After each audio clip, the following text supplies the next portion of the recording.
জয় জগন্নাথ। আমরা সবাই মিলে পুরী ঘুরতে গেছিলাম, এটা তোমরা সবাই জেনে গেছো। অনেক রিল পোস্ট করেছি, সেটাতে অনেক কোয়েশ্চেন করেছো যে সবাই মিলে কোথায় গেছিলাম, কবে গেছিলাম, কি করেছি, কখন এসব বানাচ্ছিলাম। তো সেসব নিয়েই চলে আসলাম। তো সবার প্রথমেই দেখো, দেরি না করে ব্লগটা আজকের আমি শুরু করে দিচ্ছি। প্রথমে পাঁশকুড়া থেকে আমি, বাবা, মা আর সুমন 4 জন মিলে চলে গেছিলাম খড়গপুরে গিয়ে বাকি যে আমাদের টিম মেম্বার ছিল সবাই ওয়েট করছিল। দাদা বৌদি একটু লেটে এসেছিলো যদিও বা, যাই হোক ওখানে গিয়ে আমরা ডিনারটা সেরে নিয়েছিলাম। ডিনারটা সেরে নেওয়ার পরে আমরা একটু গল্প করছিলাম সবাই মিলে যে ট্রেন আসবে, বাস ডিনার করতে করতেই দেখলাম আমাদের ট্রেন এসে হাজির। এখান থেকেও কিন্তু আমরা 2 রকম ট্রেনে গেছি। যাই হোক, ভোরবেলা আমাদের কন্ডিশন ঠিক এরকম, আমার বেবিটা এইভাবে কাঁপছিল। নামবো দেখো, ঠিক ভোর 5:30টার সময় আমরা পৌঁছে গেছিলাম পুরীতে। ওখান থেকে সোজা হোটেল ছিল আমাদের সোনারপুরি, বেশ সুন্দর হোটেল, ব্যবস্থাও বেশ ভালো। এই হচ্ছে সেই হোটেলটা, তোমাদের জন্য একটু ভিডিও রাখলাম। এসেই দেখছি আমার হোটেলে যে বাথরুম, এখানে এই মিকি মাউসটা ঢুকে পড়েছে। এই দেখো, দেরি না করে আমরা ঝটপট রেডি হয়ে ব্রেকফাস্ট মানে একটু চা বিস্কুট মোটামুটি সবাই একটু খাওয়া দাওয়া করে সোজা চলে গেলাম পুরী সমুদ্রে স্নান করতে। কে ওয়েট করবে বলো, বীচ দেখে ঢুকেছি, শান্ত করতে মন যাবে। সবাই স্থির করে গেছিলাম জলে নামবো না, বেশি ভিজবো না, কিন্তু বীচ কি কেউ এরকমটা পারি? সবাই মিলে নিজেদের মতন সেলফি তুলবো, রিলস বানাবো, দিয়ে বাড়ি চলে আসবো। ও বাবা, প্রথমেই জামাইবাবু আর এই যে বৌদি ঝাঁপাতে নেমে গেল, আর আমার দিদির ছেলে তো নিচেই ছিল। আর মাকে দেখো, উঠবেই না, ওখানেই বসে থাকবে। আমরা সবাই মিলে তুলতে আর তাকে পাচ্ছি না, ভেসে যাচ্ছে, তবু ওখানেই বসে থাকবে। যাই হোক, তারপরে এই যে ছোটো ছোটো ক্লিপসগুলো আমরা রিলসের জন্য নিচ্ছিলাম, এগুলো কিন্তু ইন জেনারেল এমনি হচ্ছিল, আমরা জাস্ট নিয়ে রেখে দিয়েছি। আর কল্পনা করছিলাম যে এই গানে নিশ্চয়ই এটা দেবো, এরকম চিন্তা করেছিলাম। আমরা মনে মনেই গান করছিলাম। এন্ট্রি নিয়েছিলাম আমার 2 বোন, ওরা একটু লেটে এসেছিলো, ওরা একটু ভিভিআইপি তো একটু লেটে। যাই হোক, মজা করলাম। সবাই মিলে হোটেলে ফিরে এসে রেডি হয়ে ফ্রেশ হয়ে সুন্দরভাবে বেরিয়ে গেলাম জগন্নাথ দেবের উদ্দেশ্যে। ওখানে আমাদের এক পান্ডা বলা ছিল, ভীষণ ভালো, যদি চাও আমি নম্বর দিতে পারি, বেশ ভালো, দর্শন তো দুর্দান্ত করিয়ে দেবেন।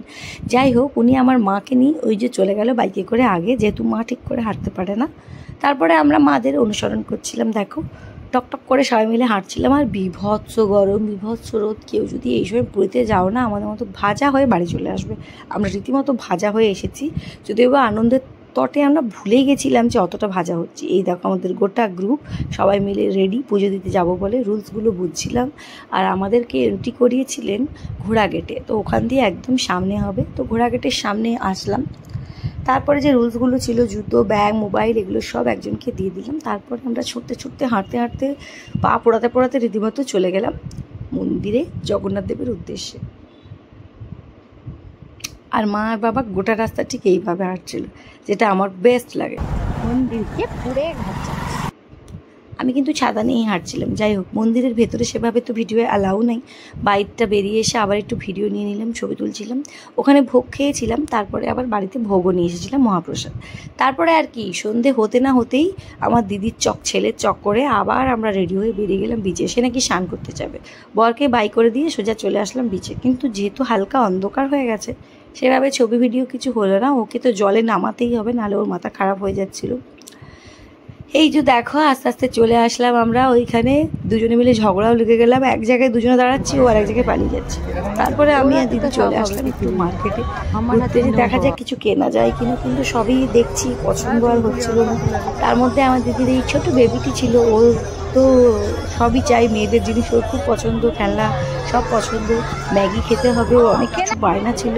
যাই হোক, ঘুরে বেড়াচ্ছিলাম, ওকে এখানে একটু ম্যাগি খাওয়ানো হলো।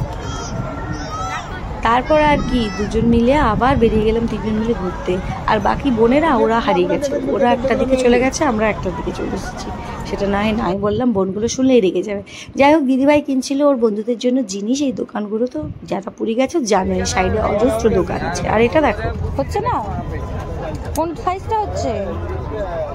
এটা হচ্ছে। ওয়াও, কার জন্য কিনবি? তোর জন্য না বউয়ের জন্য? আমার জন্য কিনে দিবি? ব্যাস, ওর যেহেতু শাঁখা পছন্দ হচ্ছিল, আমি না কিনেই বাড়ি চলে আসলাম। তারপরে এই পার্লের দোকানে এসেছিলাম, এখান থেকে বলছিল পার্ল। যাই হোক, এখান থেকে কিছু গিফট আইটেম কিনেছিলাম। তারপরে এরা বানিয়ে দিচ্ছিল সুন্দর সুন্দর, আমার দেওয়ার যাদের ছিল দিলাম। তারপরে ফিরে এসে আসলাম, বরের জন্য ওয়েট করছিলাম, ও আনতে আসলো। তারপরে আমার মা নিয়ে গেছিলো, বাবা নিয়ে গেছিলো আমাদেরকে পয়লা বৈশাখে শপিং করাতে। এই জায়গাটা ভীষণ সুন্দর, সুন্দর সুন্দর শাড়ি পাওয়া যায়, সব কিছু সুন্দর। তারপরে আমরা এটাও কিনেছিলাম, জগন্নাথ দেবের মূর্তি, সুন্দর করে আমাদের উনি ড্রেস পরিয়ে দিচ্ছিলেন। আমি যখন বললাম ভিডিও বানাবো, সুন্দর করে আমার সামনে এসে ড্রেসগুলো পরিয়ে দিলেন। দেখো কত সুন্দর লাগছে। বেশ জিনিস আমরা কিনে নিয়ে এসেছি, দেখো একদম কমপ্লিট। তারপরে আর কি, ওখান থেকে সোজা চলে আসলাম আমরা দুজনে হাঁটতে হাঁটতে, দোকানদারির মাঝখান দিয়ে যেতে যেতে ভাবলাম কিছু কিনবো, যাই হোক কিছু না কিনে দোকান দেখতে দেখতে ভাবলাম পরের দিন কিনবো, দিয়ে চলে আসলাম বিচে। সবাই মিলে অনেকক্ষণ এখানে বসে বসে আড্ডা দেওয়া হলো। আড্ডা দেওয়ার পরে আমরা সবাই মিলে সোজা চলে গেছিলাম কিন্তু হোটেলে, ওখানেই করেছিলাম ডিনার করে নিয়ে কি আর আজকের দিনটা শেষ। দেখা হবে নেক্সট ব্লগে। একদিনে কি সবটা দেখানো যায়, যদিও বা অনেকটা বড় হয়ে গেল আর আমার গলা ধরার কারণে একটু লেট হয়ে গেল পোস্ট করতে। সবাই জানিও ব্লগটা কেমন লাগলো। দেখা হবে নেক্সট ব্লগে। সবাই খুব খুব খুব ভালো থেকো, টাটা।